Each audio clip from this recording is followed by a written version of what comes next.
Students of CBSE board class 10 and class 12। बच्चों, आज एक वीडियो बहुत ही इंपॉर्टेंट है आपके कॉपी चेकिंग और रिजल्ट को लेकर के। उसे आज हम डिस्कस करने जा रहे हैं। इसके साथ ही जो आपके कुछ डाउट्स होते हैं उसकी भी क्लैरिटी आज हम थोड़ी सी लेंगे। जैसा कि आप सब जानते हैं कि एग्ज़ाम ख़त्म हो गए, कॉपी चेकिंग भी लगभग कंप्लीट होने को है। 15 अप्रैल आते आते जो है आपकी कॉपी चेकिंग पूरी ख़त्म हो जाएगी। ठीक है, क्लास 10th वालों की तो फुल कंप्लीट हो जाएगी। 12th वालों के एग्ज़ाम थोड़े ज़्यादा दिन चले हैं, तो 12th वालों की कॉपी चेकिंग में थोड़ा सा वक्त लगेगा। तो ऐसा है कि आपके रिज़ल्ट को लेकर के कुछ न्यूज़ चल रहा है कि कुछ लोगों का ये मानना है मीडिया रिपोर्ट्स के मुताबिक कि हो सकता है इस बार क्लास 10th का रिज़ल्ट पहले आ जाए with respect to class 12th, क्योंकि कॉपी चेकिंग क्लास 10th की बहुत जल्दी हो चुकी है लगभग और कंप्लीशन की तरफ है। और जैसा कि आप सब जानते हैं कि सीबीएसई ने इस बार बहुत ही चौंका देने वाला काम किया इस नए सेशन के लिए। सिलेबस बहुत ही जल्दी दे दिया, सारी चीज़ें, नई बुक सब रिलीज़ हो गई। तो CBSE seems to be in a big hurry. हालांकि हरी का मतलब आप ये मत समझिएगा कि आपकी कॉपी चेकिंग प्रोसेस में कोई फ्लॉ होगी या कोई एरर होगा। एरर हाँ 100% नहीं हो सकता है कभी किसी बच्चे की टोटलिंग में इतने स्टेप्स के बावजूद भी कभी कभी गड़बड़ियाँ होती थी, but they will try hard कि आपके साथ कोई नाइंसाफ़ी ना हो। Copy checking is very favourable, बहुत अच्छे से हो रही है, वेरी लीनियंटली, क्योंकि जैसे मैंने आपको पहले भी बताया था कोविड के बाद का ये पहला बैच है। तो आप सबको स्ट्रेस आउट होने की ज़रूरत नहीं है। मैं देख रही हूँ जैसे जैसे दिन बीत रहे हैं और रिजल्ट नज़दीक आता जा रहा है, बच्चे जो है हमारे वो बहुत ज़्यादा स्ट्रेस ले रहे हैं। आपको स्ट्रेस लेने की बिल्कुल भी ज़रूरत नहीं है। कुछ बातों की क्लैरिटी मैं आपको देना चाहूँगी। जैसा कि मैंने आपको पहले ही बताया था कि आपने अगर अटेम्प्ट लिया है, ठीक है, attempt does not mean irrelevant attempt कि पूछा गया कुछ आप कुछ लिख दें। सर्टेन क्वेश्चंस हैं जिसके इन एंड अराउंड अगर आपने कुछ लिखा है दैट मीन्स अटेम्प्ट, तो वहाँ टीचर आपको नंबर देता है। ठीक है, मैथ्स और अकाउंट्स के बच्चे खासकर ज़्यादा पूछ रहे हैं कि अकाउंट्स की बात मैंने नहीं की है। तो अकाउंट्स में भी जो होता है ना बच्चे, स्टेप की मार्किंग बहुत ज़्यादा होती है। अगर आपने स्टेप्स लिखे हैं तो आपको उसके नंबर मिलेंगे, और अकाउंट्स वालों को भी अच्छे नंबर मिल रहे हैं, मैथ्स वालों के भी अच्छे नंबर मिल रहे हैं, तो आपको डरने की ज़रूरत नहीं है। कुछ बच्चे ये पूछ रहे हैं कि टॉप 5 रूल लग रहा है कि नहीं लग रहा है। तो टॉप 5 रूल एप्लीकेबल है अगर आपने 6 सब्जेक्ट्स लिए हैं, ठीक है, तो उसमें से अगर आप 5 में पास हैं दैट मीन्स इन टोटलिटी आपके रिजल्ट में आप पास दिखेंगे। हाँ, वो जो सब्जेक्ट होगा उसका आप अपना एग्ज़ाम दोगे, इम्प्रूवमेंट एग्ज़ाम। ठीक है, अब क्लैरिटी से देखते हैं। आप ये जानते हो कि 5 मेन सब्जेक्ट काउंट होते हैं, उसके बाद एडिशनल आप ले सकते हो। ठीक है, एक सब्जेक्ट में अगर फेल हुए तो कंपार्टमेंट, एक से ज़्यादा में फेल हुए तो लगता है रिपीट। आप अपनी पासिंग परसेंटेज जानते हैं। Passing criteria last year different थी, क्योंकि लास्ट ईयर आप जानते हो 2 एग्ज़ाम हुए थे, है ना, टर्म 1 टर्म 2। वो साल बहुत ही डिफ़िकल्ट था फॉर स्टूडेंट्स। आप अपने सीनियर से पूछ सकते हैं, it was a very difficult, और बच्चे बहुत ज़्यादा स्ट्रेस्ड आउट थे। हालांकि स्ट्रेस हर बार बोर्ड में होता है, इस साल भी बच्चे स्ट्रेस्ड आउट हैं, ऐसा नहीं कि नहीं है।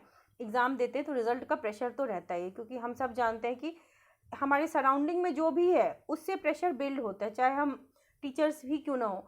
जब हम बच्चों से बात करते हैं, उनके मार्क्स के बारे में पूछते हैं, उनके एग्ज़ाम्स के बारे में पूछते हैं, घर में भी अभी एग्ज़ाम और रिजल्ट का माहौल होता है, रिलेटिव्स में भी होता है, एवरीवेयर, आपके फ्रेंड सर्कल में भी। तो वही चीज़ें जो लूप में चलती हैं ना, तो हमारे दिमाग में थोड़ा सा प्रेशर डालती हैं। हालांकि पासिंग परसेंटेज भी जो मैंने आपको बताया था वो इस बार क्लास 10th के लिए 33 है, 12th के लिए भी 33 है इन CBSE board, not in every board. कई बच्चे ये भी पूछते हैं कि क्या ये हर बोर्ड का है, तो बच्चे हर बोर्ड का अपना अलग अलग पासिंग परसेंटेज होता है। इसमें भी जो क्लास 10th वाले हैं इनकी थ्योरी और प्रैक्टिकल जो है वो मिला के 33 आपको लाना है, बट जो 12th के बच्चे उनको थ्योरी में अलग से 33% और प्रैक्टिकल में अलग से 33%। तो थ्योरी 2 तरह के हैं, एक थ्योरी होती है 80 मार्क्स की, एक होती है 70 मार्क्स की। तो 70 मार्क्स की जो थ्योरी है उसमें और 80 मार्क्स की जो थ्योरी होती है, 70 वाले में आपको कम से कम 23 लेकर के आना है और 80 वाले में 27, तो आप पास होंगे। पास करने के लिए मैंने बताया स्टेप मार्किंग है, अटेम्प्ट्स हैं, ग्रेस भी मिलता है, लेकिन ग्रेस हर सब्जेक्ट में नहीं मिलता है, एक सब्जेक्ट या एक से ज़्यादा 2 सब्जेक्ट में। हालांकि सीबीएसई इस बार डिसीजन शायद ले ले कि ज़्यादा सब्जेक्ट्स में ग्रेस मार्क्स दे, बट ऑफिशियल कोई update regarding the grace marks नहीं है कि एक से ज़्यादा सब्जेक्ट में मिल रहे हैं। ठीक है, तो जो ये पासिंग परसेंटेज है 33%, 10th वालों के लिए थोड़ा सा ईजियर पड़ता है क्योंकि पहला बोर्ड है, तो आपका परसेंटेज बहुत अप जाता है, 95 प्लस रहेगा। 12th वालों का 92 93 के आसपास रहने की गुंजाइश है, हो सकता है इससे भी ज़्यादा हो क्योंकि लीनियंट चेकिंग हो रही है। ठीक है, तो रिजल्ट में थोड़ा सा चेंज लग रहा है, ऐसा लग रहा है कि अप्रैल एंड में 10th वालों का रिजल्ट आ सकता है, क्योंकि अगर 15 दिन में कॉपी चेकिंग आपकी 15 अप्रैल तक हो गई तो 15 दिन में हो सकता है कि क्लास 10th का रिजल्ट अपलोड हो जाए और 12th का फिर बाद में आ जाए। लेकिन ऐसा भी हो सकता है कि चूँकि कई स्कूल्स हैं, ये भी एक न्यूज़ आई है कि कई स्कूल ने अपने इंटरनल मार्क्स जो हैं, जो लास्ट ईयर भी नहीं दिए थे, सीबीएसई को अभी तक दिए नहीं हैं, तो in that case result gets delayed. तो वो भी हो सकता है कि मई के सेकेंड वीक के बाद भी रिजल्ट आए।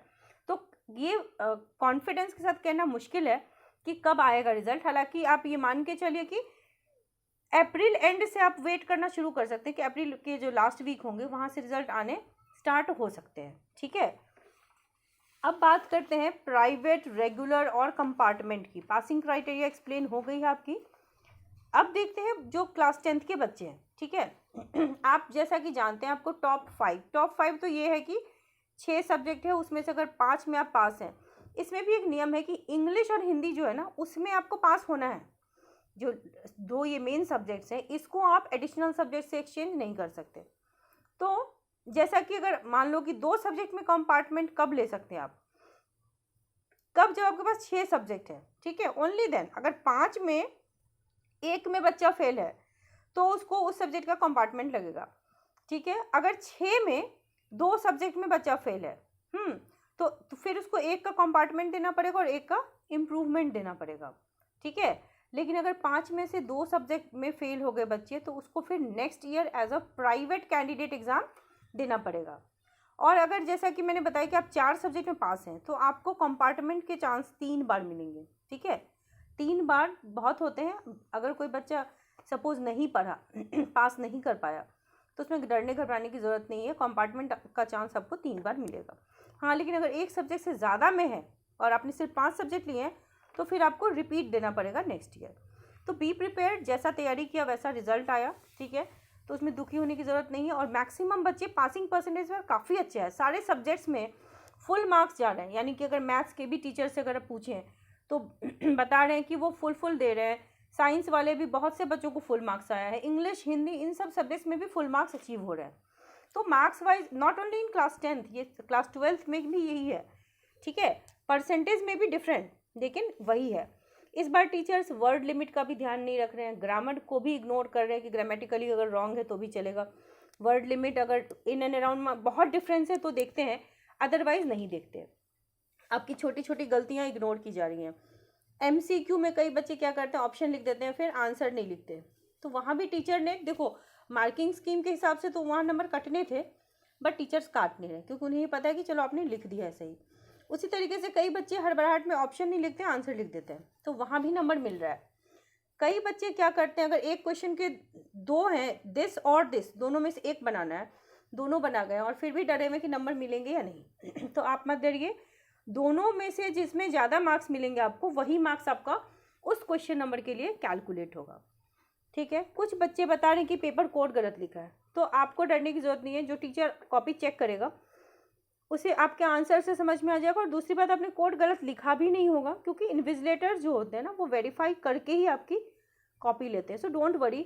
कभी कभी हमारे दिमाग में ना ऐसी अटपटी चीज़ें आती है कि ये हमने गलत तो नहीं लिख दिया, हमने रोल नंबर लिखा कि नहीं लिखा, नाम लिखा कि नहीं लिखा। डोंट वरी, चिंता मत कीजिए, रिजल्ट को आने दीजिए, फिर देखते हैं क्या होता है। ग्रेस मार्क्स मिल रहा है। मॉडरेशन पॉलिसी के बारे में भी मैंने आपको बताया था कि मॉडरेशन पॉलिसी लग गई है, तो आप सबको डरने की ज़रूरत नहीं है। रिजल्ट बहुत अच्छा आने वाला है। Wish you all the very best. लगभग सब बच्चे पास होंगे, वही फेल होगा जिसने ब्लैंक शीट दी है। तो एक्सेप्ट दैट ट्रूथ कि चलो मैंने नहीं पढ़ा था तो ठीक है, कोई बात नहीं, मेहनत करेंगे और पास हो जाएंगे। सो हमेशा मोटिवेटेड रहिए। ठीक है, आजकल ऑप्शन की कोई कमी नहीं है, बहुत सारे ऑप्शन है, साइंस है, कॉमर्स है, ह्यूमैनिटीज़ है, every stream has very good options. तो अपने इंटरेस्ट पॉइंट को पहचानिए, जीवन में करना क्या है, एम क्या है। अगर एम नहीं है, कई बच्चों को पता ही नहीं होता कि मुझे करना क्या है। ठीक है, 12th तक आते आते भी, तो भी ट्राई टू फाइंड आउट कि आपको इंटरेस्ट कहाँ है, आपको किस चीज़ में मन लगता है। ठीक है, आप जानते हो there are a number of things. आप जर्नलिस्ट बन सकते हैं, आप लॉयर बन सकते हैं, आप डॉक्टर, इंजीनियर तो चलो बहुत कॉमन है, बहुत पहले से करते हैं, चार्टर्ड अकाउंटेंट, UPSC, बैंकर, ये सब तो आप बन ही सकते हैं। इसके अलावा नए नए जो एवेन्यूज़ खुल रहे हैं, आप बिजनेस कर सकते हैं। You can do an number of things and every stream is unique in itself. ठीक है, और जैसा कि मैंने कल भी बताया था, कोई भी सब्जेक्ट हार्ड या इजी नहीं होता, इट डिपेंड्स कि आपका इंटरेस्ट अगर है तो आपको वो इजी लगेगा, अगर आपका इंटरेस्ट उस सब्जेक्ट में नहीं है तो फिर वो आपको हार्ड लगेगा। तो 10th वालों, स्ट्रीम सिलेक्शन के टाइम में आप अपने इंटरेस्ट पॉइंट, अपने एम, अपने गोल के हिसाब से सिलेक्शन करना, अपने मार्क्स को देखकर सिलेक्शन मत करना, ठीक है?